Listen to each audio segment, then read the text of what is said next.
मेरे प्यारे साथियों, वाहिगुरु जी का खालसा, वाहिगुरु जी की फतेह। आज हम धन साहिब श्री गुरु अर्जन देव जी महाराज की पावन बाणी श्री सुखमनी साहिब जी के 21वीं अष्टपदी की 5वीं पौड़ी के विचार करने जा रहे हैं। यह विचार भी बहुत गहरी है। बड़े प्रेम से, शांति से आप इसको श्रवण करें, ग्रहण करें। आओ हम सीधे बाणी से जुड़ते हैं। अपने चित्त वृत्तियों को एकाग्र करके इस पौड़ी के विचार श्रवण करें। पौड़ी इस प्रकार है। जब अपनी शोभा आपन संग बनाई।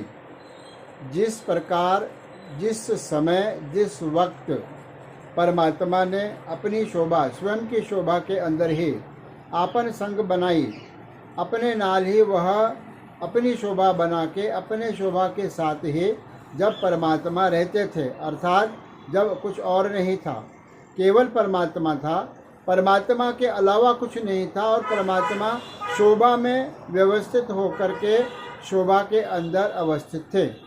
ऐसी अवस्था के अंदर तब कवन माए बाप मित्र सुत भाई, उस समय केवल परमात्मा था, उसके अलावा जब कुछ भी नहीं था, तो कौन किसकी माता थी, कौन किसका पिता था, कौन किसका मित्र था, कौन किसका पुत्र था और कौन किसका भाई था। अर्थात जितने भी ये रिश्ते हैं, ये रिश्ते भी नहीं बने थे। ऐसी अपूर्व अवस्था के अंदर परमात्मा आप ही विराजमान थे और आप ही शोभायमान थे, दूसरा कोई भी नहीं था। इसलिए कौन माता है, कौन पिता है, कौन पुत्र है, कौन भाई है, कौन सखा है, यह कहना कठिन है। अर्थात क्योंकि इनमें से कोई भी उस समय नहीं था। जह सगल कला आपै पर बीन, जहाँ पर हर प्रकार की कला का अर्थ है शक्ति, अपनी शक्ति के अंदर आप ही प्रवीण होकर के, निपुण होकर के परमात्मा बस रहा था, उसका वास हो रहा था।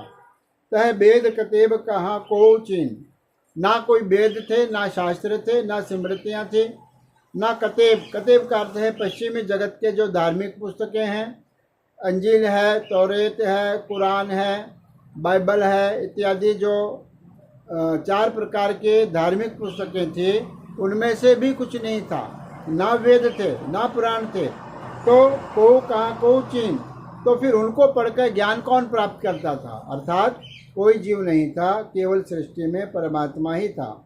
जब आपने आप और धारे, स्वयं से परमात्मा निर्मित होकर स्वयं के ही और धारे, स्वयं को स्वयं के हृदय में वह धारण करके रखता था, अर्थात अपूर्व अवस्था में था। उस अवस्था के अंदर तह सगन अपसगन कहाँ विचार है, तो फिर शगुन और अपशगुन कैसा होता था, शुभ और अशुभ का विचार कैसा होता था, पाप और पुण्य का विचार कैसा होता था, अर्थात नहीं होता था।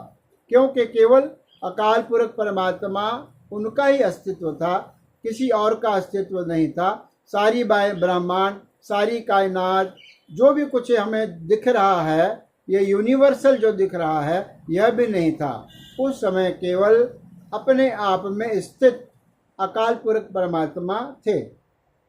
फिर कहते हैं जय आपन ऊंच आपन आप नेरा, ऊंचे से ऊंचे स्थान पर भी वही विराजमान हो रहा था, नीचे से नीचे वाला जो स्थान है वहाँ पर भी वही विराजमान हो रहा था, दूर से दूर जो स्थान है वहाँ पर भी वही विराजमान हो रहा था, और नेरा नज़दीक से नज़दीक जो स्थान है वहाँ पर भी वही विराजमान था। अर्थात सर्वत्र, चारों ओर, 10 दिशाओं के अंदर, क्योंकि दिशा भी हम बोल नहीं सकते, दिशा भी नहीं थी, इसलिए वह केवल अपने आप में स्थित प्रज्ञ होकर के अकाल पुरख परमात्मा अपूर्व अवस्था में विराजमान थे। तह कौन ठाकुर कौन कहिए चेहरा, जब शिष्य भी नहीं था, गुरु भी नहीं था, गुरु की भी होंद नहीं थी, शिष्य की भी होंद नहीं थी, इनका अस्तित्व नहीं था। ठाकुर का अर्थ है मालक, चेहरा का अर्थ है सेवक, फिर ठाकुर भी नहीं थे और उनके सेवक भी नहीं थे। जिनको माना जाता है वह भी नहीं थे, जो मानने वाले हैं वह भी नहीं थे। इस प्रकार से ना कोई गुरु था, ना कोई चेला था। बिस्मन बिस्म रहे बिस्माज, बिस्मन बिस्म आश्चर्य से भी घोर आश्चर्य की यह बात है। रहे बिस्मात, इन आश्चर्यों को देखकर हम भी आश्चर्यचकित हो जाते हैं।